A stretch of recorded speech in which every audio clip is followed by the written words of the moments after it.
तो आज हम बनाएंगे मटर पुलाव। जो लोग कहते हैं कि हमारे चावल खिले खिले तैयार नहीं होते, तो पुलाव का जो कलर है वो डार्क हो जाता है, तो मैं आपके साथ कुछ टिप्स एंड ट्रिक्स शेयर करूंगी। बिस्मिल्लाहिर्रहमानिर्रहीम। अस्सलामुअलैकुम जी, क्या हाल चाल है आपके? उम्मीद करती हूँ आप सब खैरियत से होंगे। अल्हम्दुलिल्लाह मैं भी ठीक हूँ। तो आज मैं आपके साथ सर्दियों में बहुत ही ज्यादा शौक से खाने वाले मटर पुलाव की रेसिपी शेयर करूंगी। तो कुछ लोग पुलाव बनाते हैं, उनके पुलाव से खुशबू नहीं आती और उनके चावल बैठे बैठे रहते हैं। तो खिले खिले चावल किस तरह से हम बनाएंगे, तो चलें जी शुरू करते हैं आज की इस मजेदार सी रेसिपी को बनाना। तो चलें जी, यहाँ पे हम सबसे पहले एक अदद पतीली ले लेंगे और इसके अंदर हमने शामिल कर देने हैं 2 कप कुकिंग ऑयल के। तो जैसे ही हमारा कुकिंग ऑयल थोड़ा सा गर्म होगा तो इसके अंदर हम शामिल कर देंगे प्याज।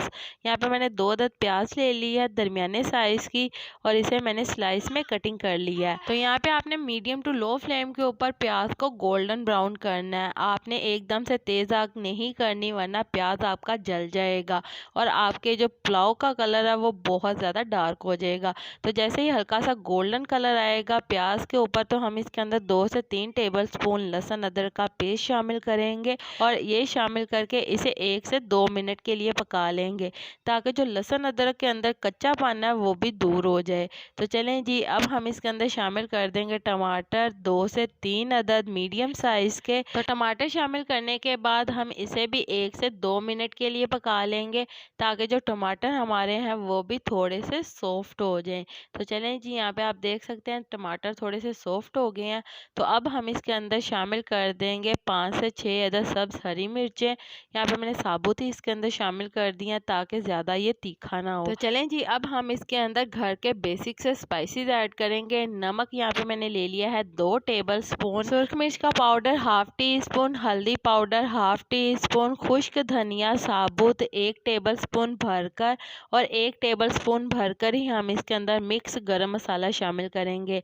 मिक्स गरम मसाले के अंदर 1 टीस्पून जीरा, 8 से 10 अदद काली मिर्चें, 2 से 3 लौंग और 1 अदद दालचीनी का टुकड़ा शामिल है। तो चलें जी, हम मसाले को भी अच्छी तरह से भून लेंगे। अब हम इसके अंदर शामिल कर देंगे आधा कप पानी, ताकि हमारा मसाला नीचे ना लगे और इसे अच्छी तरह से मिक्स कर लेंगे।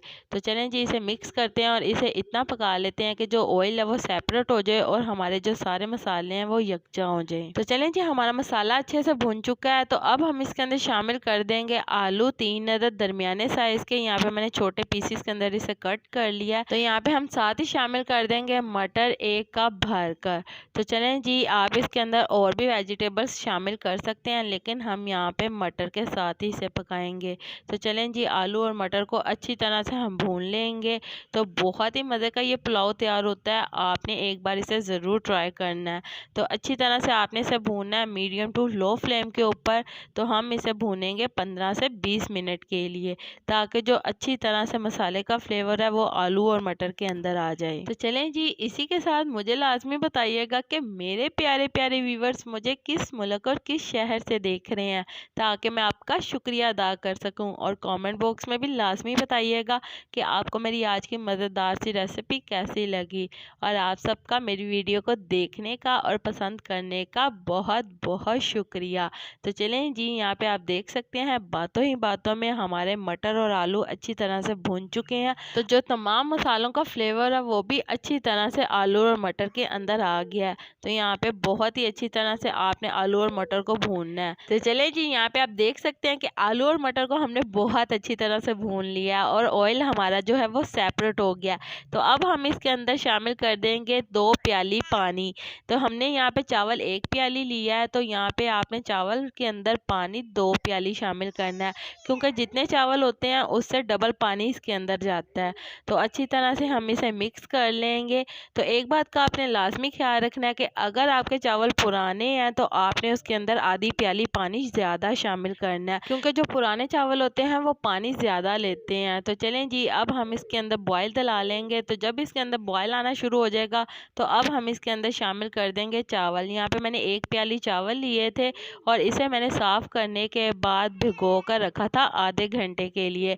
तो यहाँ पे हम सुपर बासमती चावल शामिल करेंगे। बहुत ही मज़े के ये चावल तैयार होते हैं और इसकी क्वालिटी बहुत ही अच्छी है। तो सुपर बासमती चावल हम इसके अंदर शामिल करने के बाद अच्छी तरह से इसे मिक्स कर लेंगे। लेंगे। मिक्स करके आपने अब इसे इतनी देर के लिए पका लेना है कि जो इसके अंदर पानी है वो अच्छी तरह से खुश्क हो जाए।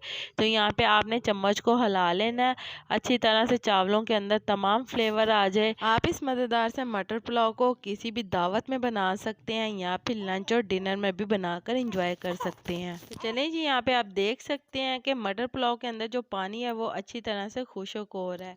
तो इसी तरह से आपने सारे पानी को अच्छी तरह से खुश्क कर लेना है। तो जब सारा पानी अच्छे से खुश्क हो जाएगा तो तब हम इसके अंदर दम लगाएंगे। तो अभी इसके अंदर थोड़ा सा पानी बाकी है, तो इसे भी हम अच्छी तरह से खुश्क कर लेंगे। तो यहाँ पे आप देख सकते हैं कि सारा पानी अच्छे से खुश्क हो गया है। इसके बाद चावलों को आपने अच्छी तरह से फैला देना है और फैलाने के बाद अब हम इसको दम लगाएंगे। तो जब भी आपने पुलाव को दम लगाना है तो आपने इसकी आग बिल्कुल स्लो कर देनी है। स्लो आग के ऊपर हम इसे 25 मिनट के लिए दम लगाएंगे। तो चलें जी, यहाँ पे आप देख सकते हैं 25 मिनट के बाद हमारे चावल जो हैं वो बहुत ही मज़े के और खिले खिले तैयार हुए हैं। आप इसे लंच में या फिर डिनर में भी बना सकते हैं। यहाँ पे कोई भी आपने दावत रखी है तब भी आप इसे बनाकर एंजॉय कर सकते हैं। तो रमज़ानुल मुबारक का बाबरकत महीना शुरू होने वाला है। आप रमज़ान शरीफ में भी ये मज़ेदार सा मटर पुलाव बना सकते हैं और अपनी फैमिली के साथ एंजॉय कर सकते हैं। बहुत ही मज़े की रेसिपी है। तो चलें जी, उम्मीद करती हूँ मेरे प्यारे प्यारे व्यूवर्स को ये मेरी आज की मज़ेदार सी मटर पुलाव की रेसिपी पसंद आई होगी। अगर पसंद आई है तो मेरी वीडियो को लाइक कर दें और अगर आप मेरे चैनल पर नए हैं तो काइंडली मेरे चैनल को सब्सक्राइब कर लें ताकि आने वाली तमाम वीडियो का नोटिफिकेशन आपको बर वक्त मिल सके। अल्लाह ताला आपको बहुत सारी खुशियाँ अता करे, आपके रिज़्क़ में ढेरों ढेर बरकत अता करे, आपको मक्कातुल मुकर्रमा और मदीनातुल मुनव्वरा की हाज़िरी नसीब करे। आमीन सुम्मा आमीन। तो इसी के साथ मुझे भी अपनी दुआओं में याद रखिएगा। मिलती हूँ आपसे एक और मज़ेदार रेसिपी के साथ एक और नई वीडियो में। तब तक के लिए मुझे दीजिए इजाज़त। अल्लाह हाफिज़।